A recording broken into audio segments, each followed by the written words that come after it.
உன்னுடைய முன்னேற்றத்தை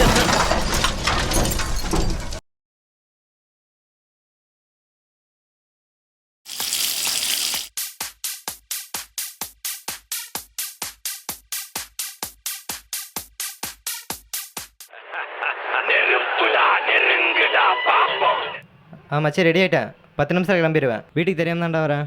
மணி 8 ஆச்சு. 2 மணிக்குள்ளே அங்கே வந்துடுவேன். மறக்காமல் சரக்கு மட்டும் வாங்கி வச்சுக்கோ. எல்லாம் ரெடி இருக்கு, நீ வாடா.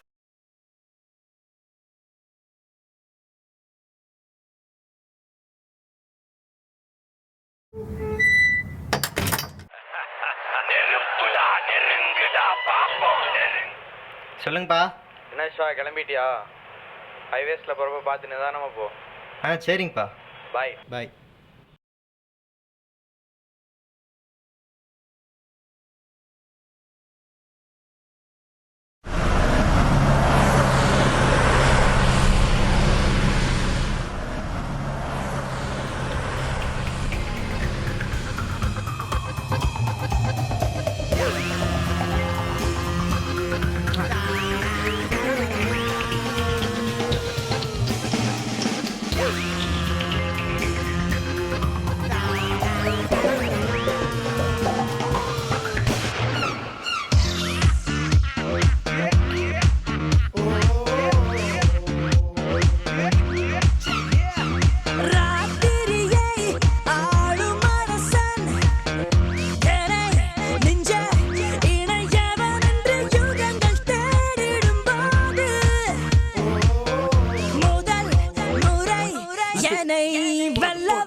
டேய், என்னடா டிப்டாப்பாக வருவான்னு பார்த்தா இப்படி வந்துருக்க. எனக்கு கொஞ்சம் தனியாக விடுங்கடா. போடா. டேய் மச்சி, உனக்காக தான்டா வெயிட் பண்ணிட்டு இருக்கோம். ஒன்றும் இல்லைடா, உடம்பு சரியில்லை, அதான் அப்படி இருக்கேன். டே மச்சி, நீ வேணா அடிச்சுக்கோ. உடம்பு சரியில்லைன்னு வேறு சொன்னல, நாங்கள் மேலே போய்க்கிறோம். சரியா? சரி. டேய், எதாவதுனா கூப்பிட்றா. ம்.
போச்சுன்னு தெரியலையே.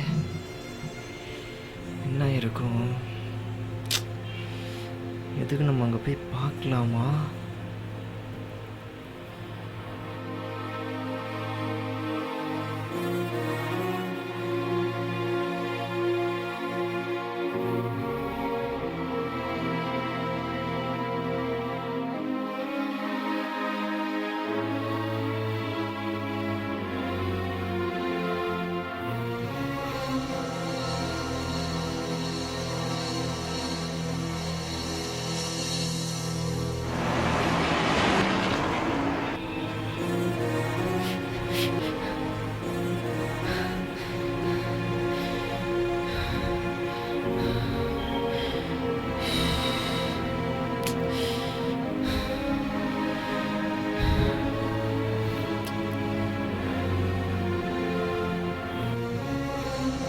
யாரு நீ? இங்க என்ன பண்ற? இங்கே ஏதோ ஆக்சிடென்ட் ஆச்சுன்னு கேள்விப்பட்டேன், அதான். அப்படி எதுவும் இங்க நடந்த மாதிரி தெரியலையே. இல்லையே, இப்போ நான் தான் வெள்ளைக்குள்ள சுடிதார் போட்டு ஒரு பொண்ணு போச்சு, நான் தான் இடித்தேன். ஓ, 7-8 பேர் இதே சொல்லி நான் கேட்டிருக்கேன். அது வேற யாரும் இல்லை, என்னோட பொண்ணு தான். பொண்ணா? 2 வருஷத்துக்கு முன்னாடி ஒரு குடிகாரன் காரில் ஏற்றி கொன்னுட்டான் அவளை. இப்போ அவளோட ஆத்மா தான் இங்கே சுற்றிட்டு இருக்கு. நான் இடித்தேன், துடிச்சிட்டு இருந்தாங்க, போயிட்டேன், வந்து பார்க்குறேன் காணோம். குடிச்சிட்டு யாராச்சும் வண்டி ஓட்டிட்டு வந்தால் அவள் அப்படி தான் பயமுறுத்துவா. குடிச்சிட்டு மட்டும் வண்டி ஓட்டாதீங்க தம்பி, உயிர் போனால் வராது.